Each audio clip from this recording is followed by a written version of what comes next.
पहाड़ों के दिल में हवा के साथ फुसफुसाहट यात्रा करते थे। एक नाम के फुसफुसाहट, मुंजिया। एक ऐसा नाम जो डर के साथ बोला जाता था, एक ऐसा नाम जो आपकी रीढ़ की हड्डी को कंपा देता था। कुछ लोग कहते थे कि मुंजिया एक बदला लेने वाली आत्मा थी, तो कुछ कहते थे छिपा हुआ एक डीमन। सभी इस बात पर सहमत थे। मुंजिया अंधेरा लाता था। वह जहां भी जाता था, डर उसके पीछे पीछे जाता था। बूढ़े लोग कहानियां लिसनिंग आते थे, मुंजिया के रौत के टेल्स, तबाह हुए घरों के, ली गई जानों के। ये कहानियां सर्वाइवरों को रात में जगाए रखती थीं।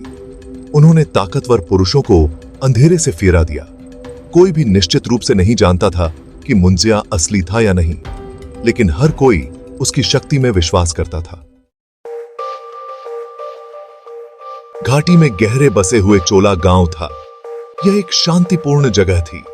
छोटी छोटी झोपड़ियों के चारों ओर हरे भरे खेत थे। हवा में हमेशा हंसी की आवाज एकोती रहती थी, लेकिन मुंजिया के आने से पहले ऐसा था। अब चोला पर एक भारी खामोशी छाई हुई थी। हंसी गायब हो चुकी थी, उसकी जगह डर ने ले ली थी।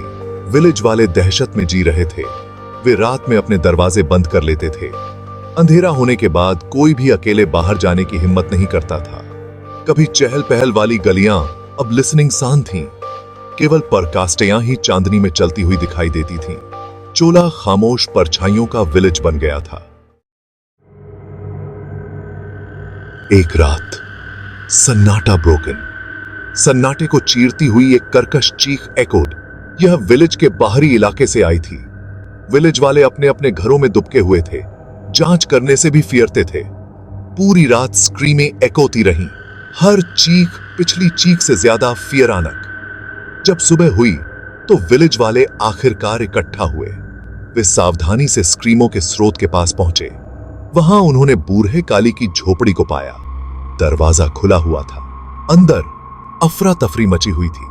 फर्नीचर पलटा हुआ था, सामान हर जगह बिखरा हुआ था, लेकिन बूढ़ा काली गायब था, बिना किसी निशान के गौन। विलेज वालों ने काली को ढूंढा, लेकिन उसका कोई पता नहीं चला। डर निराशा में बदल गया। वे जानते थे कि क्या हुआ था। मुंजिया उसे ले गया था। जैसे ही विलेज वाले शोक मना रहे थे, भीड़ में से एक बूढ़ी औरत निकली। उसकी आंखों में एक अजीब सी रोशनी थी। उसने मुंजिया के रहस्य को जानने का दावा किया। उसने कहा कि उसने उसे उस रात सिया था जिस रात वह उसके पति को ले गया था। कई साल एगो उसने मुंजिया को एक लंबे छायादार व्यक्ति के रूप में वर्णित किया। उसका कोई चेहरा नहीं था, केवल अंधेरा था जहां उसकी विशेषताएं होनी चाहिए थीं। उसकी आंखें अंधेरे में लाल चमकती थीं और उसका स्पर्श, उसने कहा, बर्फ जैसा था। विलेज वाले ध्यान से सुन रहे थे। क्या यह सच हो सकता है? क्या मुंजिया से मुलाकात के बाद कोई बच सकता है? बूढ़ी औरत की कहानी ने ग्रामीणों को दहशत और उम्मीद के मिश्रण से भर दिया। दहशत क्योंकि इसने मुंजिया के बारे में उनके सबसे बुरे डर की पुष्टि की। उम्मीद है क्योंकि बूढ़ी औरत के जीवित रहने का मतलब था कि सर्वाइवना पॉसिबल था। लेकिन वे किसी ऐसी चीज से कैसे लड़ सकते थे जिसे वे देख भी नहीं सकते थे? वे खुद को शुद्ध अंधेरे के प्राणी से कैसे सर्वाइव आ सकते थे? ग्रामीणों ने एक साथ रहने का फैसला किया। वे एक दूसरे की रक्षा करेंगे। वे एक होकर अपने डर का सामना करेंगे। उन्होंने हर रात बॉनफायर्स जलाए, इस उम्मीद में कि अंधेरे को दूर रखा जा सके। बूढ़ी औरत उनकी मार्गदर्शक बन गई और मुंजिया के बारे में जो थोड़ा बहुत जानती थी उसे साझा किया। वे जीवित रहने के लिए दृढ़ थी थे।